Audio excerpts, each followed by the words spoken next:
May 10th, 2023, Wednesday of the 5th week of Easter.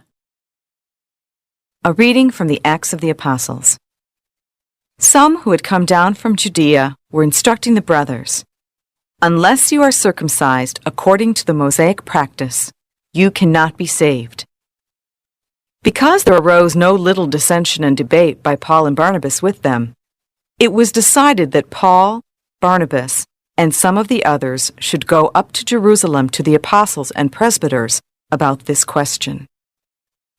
They were sent on their journey by the church and passed through Phoenicia and Samaria, telling of the conversion of the Gentiles, and brought great joy to all the brethren.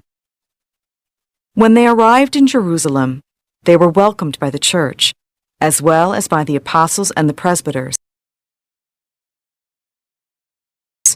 and they reported what God had done with them.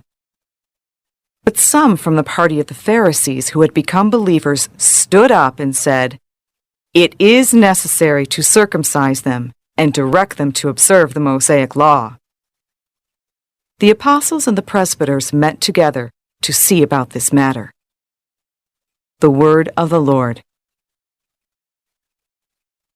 The responsorial psalm. The response is, "Let us go rejoicing to the house of the Lord. I rejoice because they said to me, 'We will go up to the house of the Lord.' And now we have set foot within your gates, O Jerusalem. Let us go rejoicing to the house of the Lord. Jerusalem built as a city with a compact unity. To it the tribes go up, the tribes of the Lord. Let us go rejoicing to the house of the Lord, according to the decree for Israel, to give thanks to the name of the Lord. In it are set up judgment seats, seats for the house of David. Let us go rejoicing to the house of the Lord." A reading from the Holy Gospel according to John. Jesus said to his disciples, "I am the true vine, and my Father is the vine grower. He takes away every branch in me that does not bear fruit, and every one that does he prunes so that it will bear more fruit.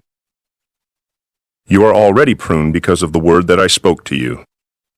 Remain in me as I remain in you. Just as a branch cannot bear fruit on its own, unless it remains on the vine, so neither can you unless you remain in me.